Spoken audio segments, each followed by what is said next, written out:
right, welcome to Minisode number 10 of Two Dimensional Champions. I'm Julian. Or just Julian or Julian, one of the two. That's not the full name or whatever. But you are Yeah, who are you? is it?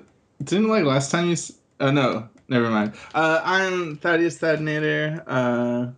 Everything is awesome. Yep. And today we were talking about number 35, or short number 35 of the Animator Expo, and this is the last one of season three. Many tears were had this day. Oh yes, and it is Cassette Girl. And after one really boring short, and after one really disturbing short, we finally get one that's Pretty my good. style. Yeah, It's pretty yeah, good. I mean, I kind of it's want to say like they saved the best for last, but like there were a few like really strong minisodes yeah. this season. I guess we'll probably do like a little bit of a recap after we finish this episode on Sure. the ones that we liked and why and all that jazz. But yeah, you can Then find these on Animator. expo.com. Boom.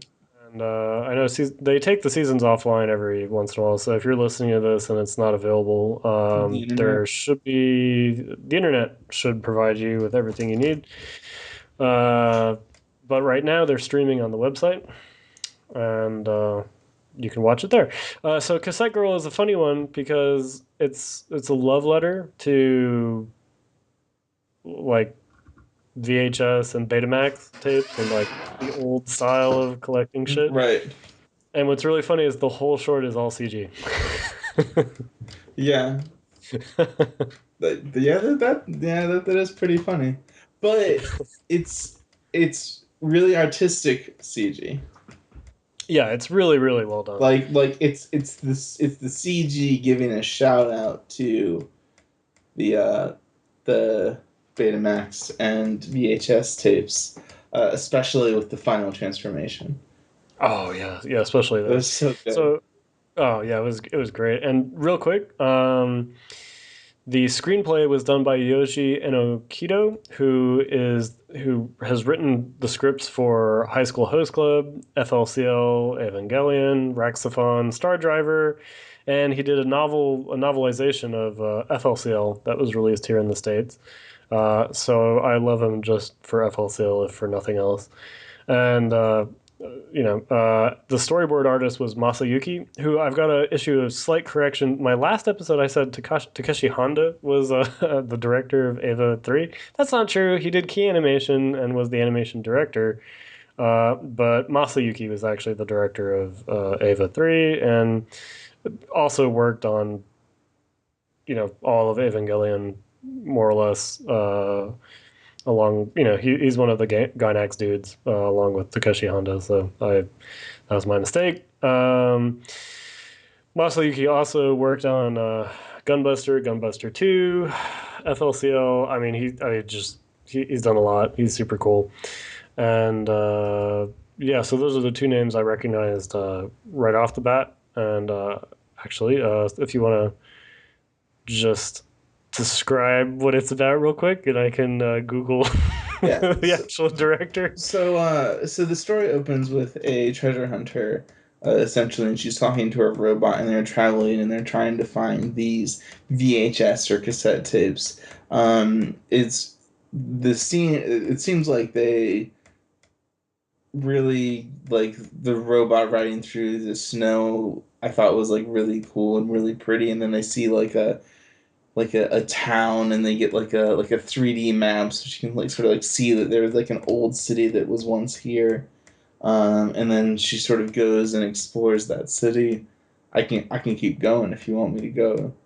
Oh, you're good. I didn't recognize the director's name, and that's because the original story creation and director was someone who I really wasn't familiar with. Hiroyasu Kobayashi has been doing a lot of work. He did CGI direct. He was the CGI director for all three of the more recent Ava movies.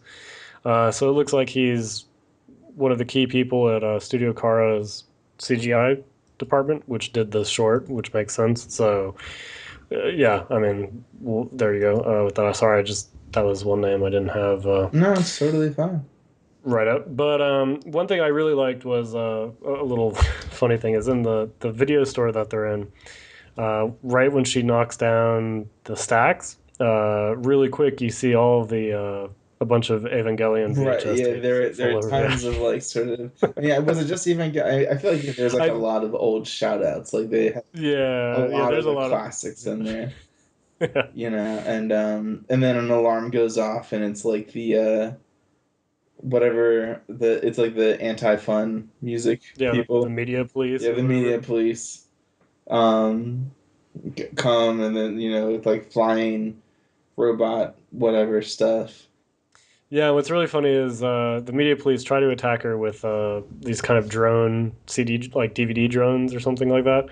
And then after that, the giant mech of theirs comes down, which is I think it's a combination of Optimus Prime, an Evangelion unit, and the main robot. I think it was Deke Snoof from Die Buster because of the cape and stuff. Also, It's it was a combination of a bunch of classics. I think it looks like a combo of a bunch I didn't of catch up on that. That's really it cool. just the silhouette. You know what I mean? It has the big arm pylons. It's got the big glass chest piece. That Uh, makes sense. Well, it makes sense that they would do something like that because it is like the throw to the classics. I really like the message that they were sort of sending in this too, um, which was like learning from the past, respecting where things come from in order to like old art and old classics in order to improve your own skill and passion and talent. yeah, I feel like that was like a shout out to all media producers. You know, yeah. It's a really sweet short because of that. I mean, and I think that, like you were saying before, that's why it's cool that it's done in CG because it is like a shout out from the new media to the old way of doing things, and it just has fun. It really it just has fun with it, and the mecha designs are super awesome. And the shining moment, of course, is the transformation sequence, which leads into the whole short going from full screen, widescreen HD to looking like an old and VHS tape. that was it Cutie Honey or whatever that she sort of transformed into? Is that what that sort of seemed like that was? So the big transformation scene is a huge shout out to the Daikon 3 and 4 opening animations, and this is like the beginning of Gynax and all these guys. Daikon was a big sci-fi nerd convention in Japan, and the so for 3 and 4 there were opening animations that were 8 millimeter films, and they were produced by, at the moment, amateur animators, but most of them would go on to form Gynax. And both openings kind of featured. I forget if I don't think the first one did, but the Daikon 4 had a bunny girl in it, and that was the main. Oh. Yeah, and Well, she did flies it have like around. that outfit too, or whatever? Like her Yeah, clothes turned into like the weapons and outfit stuff. is the outfit is slightly updated, but she would ride on a sword, and there was like missiles, and basically she would fight. Although it sounds more negative than it actually appears, but she would kind of go through these different worlds and do battle with every single character nerds would know. So, like in the Daikon 4 short, she fights Darth Vader, she fights the alien from the Alien movies. Oh wow. There's Star Trek references. There's even a reference to the Metropolis movie from the silent film era. Which, I mean, what's amazing about the short is because it was a fan made thing, they didn't have to worry about copyright stuff. So literally everything's in there. I mean, it's just everything you love as a nerd, or and even there's Western comic book heroes. It's everybody. Right. And so the short you can find on YouTube and all that. It can't be. I think the last release was a Laserdisc release in the mid '90s, and they just can't release it officially because of all the copyright bullshit that would come down on them. Right. But but in Cassette Girl, she rides on a snowboard. she has the bunny outfit. I mean, it's you know, it's a daikon. I would say daikon 5, but actually an FLCL Haruko gets a bunny girl outfit and does her own shout out, calling her like what she does daikon V, daikon 5. So I guess this would be daikon 6. I see. So So that's this is getting almost like a trend that happens. it's like it's like where they all first met each other, or where all the kind of Gynax people first joined up. So since then, it's kind of become a I would say cult classic, but it's more than that. It's like a almost like a signature piece that pops up or gets referenced in all of their work, Mm-hmm. and even actually not just in their work, but there was a Japanese drama I think in the early 2000s called Train Man Densha Toko or something like that, which was about it was live action. It was about a dude like an otaku, but the opening used ELO's God, what was the song that ELO, the British band ELO, their song "Twilight" is used as the like song that it's basically a music video that goes with it for Daikon 4, and so Trainman even used that Electric Light Orchestra song and then did their own CG sort of take on the Daikon 4 animation without all of the copyright problems. So even non-Gynax people use it. It's just it's an ultra nerd shout out, I guess. Right. But it's just cool. It's a nice way. I don't know if they'll do a season 4 of the Animator Expo, but I thought it was a lovely way to round up the Round of the season. Did you notice that the during the VHS thing, it even had like the distorted bottom of the yeah, screen? it had the distorted bottom. I think it's a Betamax tape. Right. Yeah, it is a Yeah, Betamax. but it looks. I But never saw a Betamax right, tape, so but I only know VHS, so that's what I yeah, thought of. I was yeah, like VHS, but then they're like Betamax, and I'm like, oh, yeah. God, that brought me right back to watching like shitty fan sub anime like VHS tapes in the mid '90s. well, It's like I was like, oh yeah, I missed that screen where it looked like shit. yeah, exactly. So the short's really cool, and then at the very end of it, it's really funny. At the very end, at the 8-minute 33 mark, which of the 8-minute 33 long short, it's Ray's uh, chamber from the Evangelion movies. It's like her tube thing where she's usually floating in LCL, and I think it's taken right, especially from Ava 3. Oh, right. But in the tube, instead of it being Ray, it's I think it's Hideaki Anno, the director of Ava. It's him in his Ultraman costume in the tube, Oh, and there's a close up of his glasses shining in it, and that itself is his Ultraman outfit is kind of a big thing about him too, because when he was in college, he did a live action Ultraman short where he played Ultraman, but since it was a low budget college short, it's just him in his glasses wearing a vest that looks like Ultraman's chest. hmm. So that's sort of become his Persona or whatever. persona. Yeah. So that's at the very end of Cassette Girl, and I don't know what that means, but Right. so it's a fun, it's a great little short, and of course the Animator Expo is Anna's, one of his babies, so it's a very sweet short. It's very cool, and it's very much a callback to anime of old, and like you said too, it really I think it's very respectful to what came before while using all this new technology. Right.